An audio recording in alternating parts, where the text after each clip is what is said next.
Senator Jim Banks. We're here at the Bitcoin.com studio. Phenomenal senator from the state of Indiana. Senator, thank you for taking the time today. Look, we're all focused on the big, beautiful bill. Elon Musk is saying some pretty harsh things about it, but there's things in the bill that we've been talking about that are so important for the MAGA agenda. What is your response to Elon Musk? And is he having any impact on your colleagues? Please, Senator.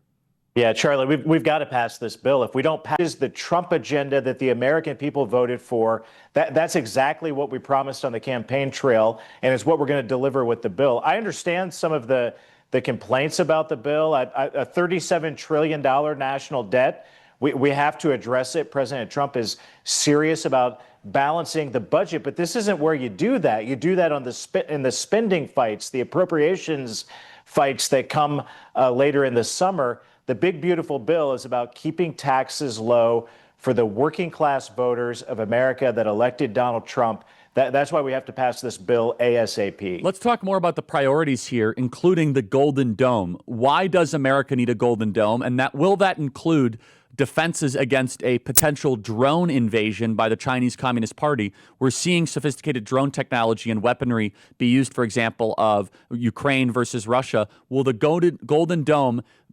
fortify our defenses against a potential drone incursion against the United States? Yeah, the Golden Dome will do that in a big way. I mean, you think about the Iron Dome and what it does to protect Israel. The Golden Dome is America's version, and President Trump, really the first time since Reagan talked about this in the 80s, President Trump is delivering on it with the Golden Dome. Indiana is going to play a big role in it. We're going to help build it at companies in Indiana, and at a Navy base in southern Indiana called Crane Navy Base is going to play a big role in it. But what it will do to make Russia and China and some of their weapons obsolete, because America will be able to defend itself against those weapons from our biggest enemies, our biggest adversaries. That's really significant because it's a deterrent. It pushes them back, and it takes some of their loud talk and some of their demands off the table when we know that we can defend against anything that they put up in the air after us. So it's really significant. It'll keep America safe and secure for a long time to come, and it delivers on another one of President Trump's campaign promises with the Golden Dome. So I'm proud to support it, and the big, beautiful bill funds it. It puts a major down payment on the Golden Dome, the first to start building it, to get it going. And it's a significant another significant reason why we got to pass this bill as soon as we can, to extend the tax cuts on working class families, to fund the mass deportation effort, to get these criminal, illegal immigrants out of this country, like the terrorist in Boulder, Colorado last weekend should have been deported, but he overstayed his visa. The big, beautiful bill will fund the deportation effort of terrorists and criminals just like that one. So there's so much about this bill. The good far outweighs the bad, and that's why we have to pass it, send it to President Trump to sign it, and then move on. I mean, Charlie, this is a big part about this is the first reconciliation bill. We can pass more reconciliation bills if we get this one out of the way, get the first big one passed into the president, and then we can do the next one that can focus more on cutting spending and cutting a lot of the bad things that the Biden administration did to this country. But let's move on quickly to the next one. And this still does cut spending. It doesn't cut what all of us would want as enough. The bond market is still a little shaky, but it still does cut spending. That's very important. So people don't know that Medicaid is really perverse in its incentive structures. We want to be able to say, if you are able-bodied, get off the couch. I assume that the Senate is looking very closely at the Medicaid component in particular. What are your thoughts?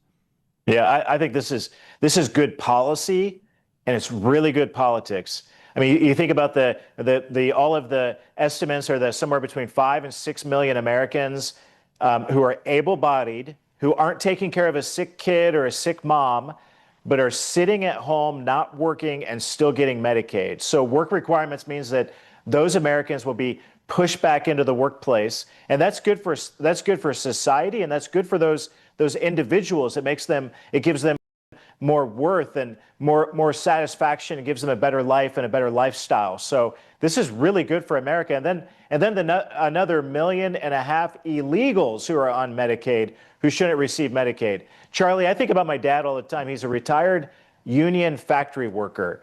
And he can't believe it. He can't believe it when I tell him that there are 5 million Americans who are sitting at home who don't go to work, but they can work. My dad went and worked in a factory all of his work in life and made axles.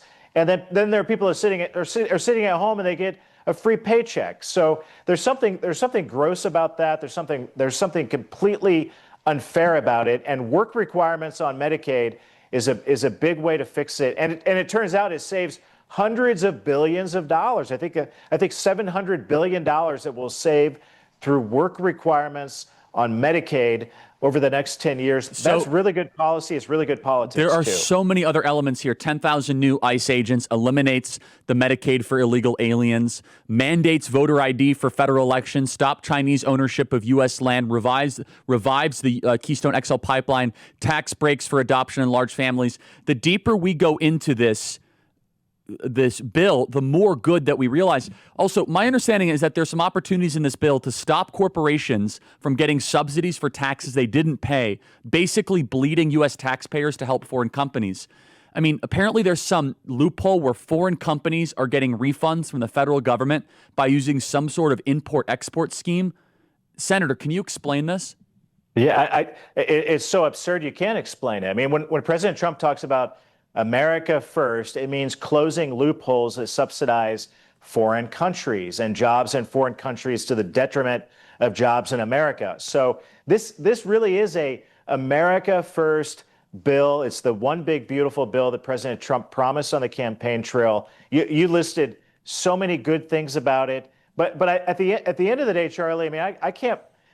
To those on my side of the aisle, those Republicans, those critics of this bill, do you really want working class families, the mechanics, factory workers, teachers, police officers, the men and women who go to work every day, you want to stick them with an extra $3,000 in taxes when they have such a hard time already making ends meet today?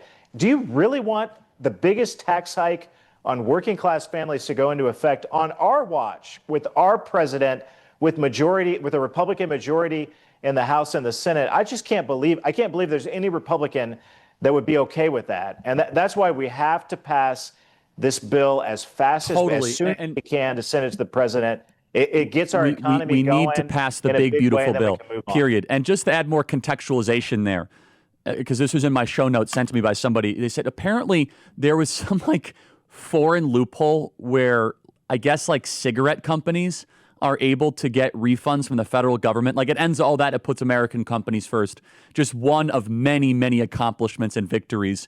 No tax on tips, American companies first, ICE agents, you name it. Senator, 30 seconds. Are you optimistic your colleagues are going to step up to the plate and pass the big, beautiful bill? We have to. We have to pass this bill. I mean, it's so important to the men and women who gave President Trump a historic election victory, a historic mandate, the popular vote. The working class voters who are Republican now because of Donald Trump, they're counting on us to pass this bill to make sure that the biggest tax increase in American history doesn't occur on our watch. We will not tolerate it. Out of their pocketbooks. Senator, thank you so much. Get your senators across the line. We must pass the big, beautiful bill. Thank you so much. What do we have, guys? Thank you.